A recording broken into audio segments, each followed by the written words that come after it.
Pravljični kotiček z Diano na Timi, Kids TV.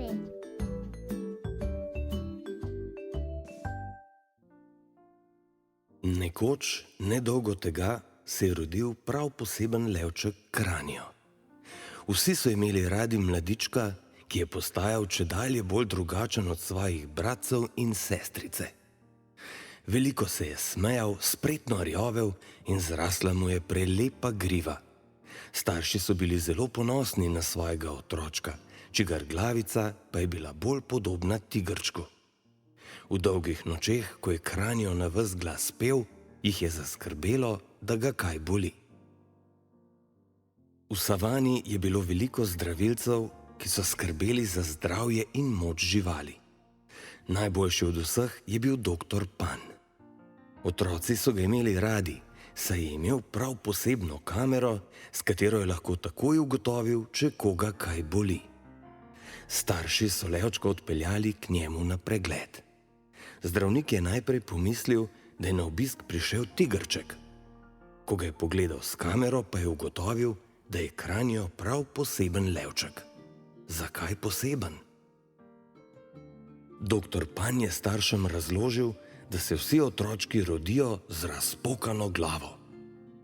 Kako grozno je to zvenelo. Mami je od strahu kar padla s stola, oči pa se je zmeden polulal in naredil lužico pod sabo.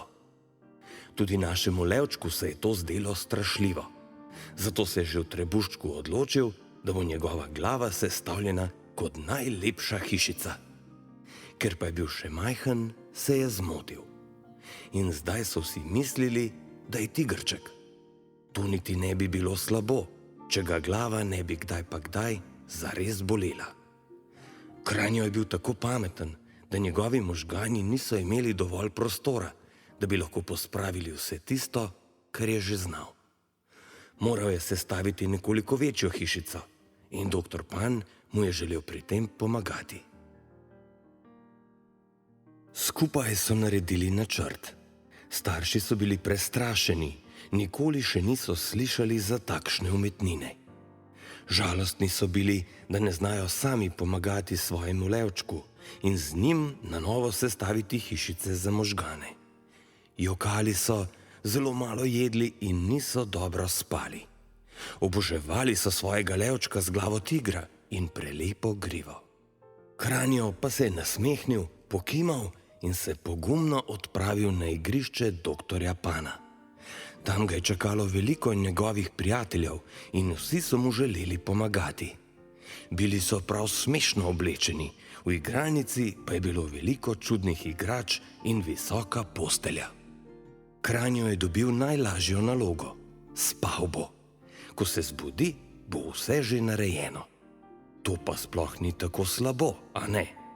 Z veseljem je sprejel svoje delo, povohal dišečo rožico in zasmrčal na ves glas. Malemu mačkonu so pobrili grivo, da bo lahko na novo zrasla in postala še bolj čudovita streha za novo hišico. Tudi sestrica si je želela k frizerju, a ni imela niti enega laska na svoji levji glavi, tako kot tudi mamica ne. Slišala je, da bodo njenemu bratcu narisali velikansko črto. Imel jo bo za spomin, da je bil malce podoben tigru in je kar sam sestavil hišico v svoji glavi. Občudovala ga je in si naskrivaj še ona risala črte po telesu, da bi mu bila vsaj malo podobna. Med spanjem je Kranjo sanjal pojedino, na kateri se je čisto preveč nabasal. Ko ga je doktor Pan zbudil, je po nesreči pobruhal njegovo lepo belo majico. Vsi so se smejali, popadali po tleh in se valjali v solzah smeha. Levčka je kar glava bolela od preveč smejanja in še nekaj dni je bil sit od sanjske pojedine. Dobil je še čisto posebno čelado, ki je njegovo novo hišico zavila kot presenečenje za rojstni dan. Nekaj dni bo moral počakati na praznovanje, da bo svoje darilo lahko odprl. Bil je neučakan, hkrati pa mu je bila čelada všeč. Z njo bi se lahko zaletaval v drevo, če bi hotel. a raje se je odločil čuvati svojo glavo, da se ne bi velikanska hišica podrla, še preden bi jo videl. Spraševal se je, če je morda postal levinja, ko nima več grive. Skrbelo ga je, ali ga bodo starši in bratci prepoznali, ko bo navaden lev. Kmalu je ugotovil, da so vsi takoj vedeli, da je prav on njihov sin in bratec. Izvedel pa je tudi to, da bo kmalu njegova griva močnejša kot kadarkoli, tako kot je tudi on postal še močnejši levček zaradi svojega poguma.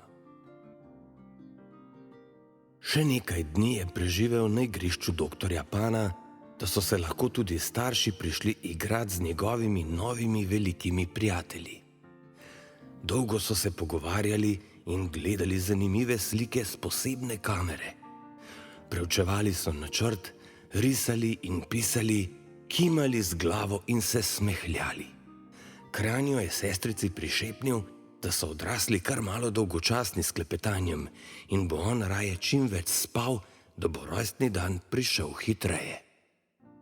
Ko so se naveličali igrišča zdravilcev iz savane, so starši Kranja končno odpeljali domov. Masirali so ga, mu peli najljubše pesmi in mu pripravili najboljši sladoled.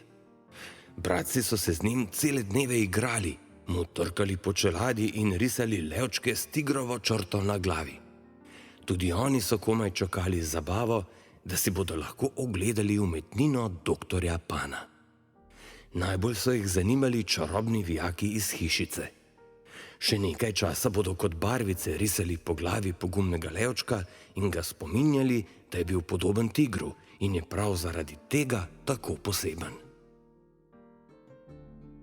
Prišel je dan zabave, levinje so pripravile še večjo pojedino, kot je bila v sanjah našega levčka. Kranjo je čelado vrnil doktorju Panu, da bo vanjo zavil še kakšno presenečenje za pogumne živali. Sprehodil se je do jezera, da bi se pogledal v njem kot v ogledalu. Kranjo iz vode se mu je ponosno smehljal, tigrova črta pa je bila kot puščica, ki kaže njegove nove laske. Do naslednje zabave bo že skrita v košati grivi. Pobožal se je po glavi in ugotovil, kje se je zmotil.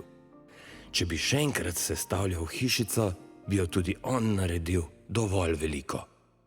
A naučil se je nekaj novega in na svoji poti srečal zanimive živali. Njegovi možgani so plesali od veselja, saj so imeli dovolj prostora, da si zapomnijo vse, česar se je naučil. Pogledal je okrog sebe. Mami in oči sta se basala s hrano, Kranjo pa se je do solz nasmejal, ko je pomislil na bruhico, ki se bo mogoče tudi njima zgodila. V globoki travi je opazil sestrico, ki si je po glavi risala črte, da bi mu bila videti čim bolj podobna. Presenetil jo je in ji dal nekaj nalepk, ki jih je dobil od zdravnikov, da si lahko okrasi glavico nagico. Našemljena skoraj kot zdravilci, sta se pridružila prijateljem in družini. Plesali so dolgo v noč, se utrujeni valjali po tleh in šteli zvezdice nad sabo. Levček je opazil, da so se lučke na nebu zložile v črto, kot je bila njegova. Ali se mu je samo zdelo, ali mu je res ena izmed njih pomežiknila. Pomahal ji je in hvaležno pokimal s prelepo levjo glavo.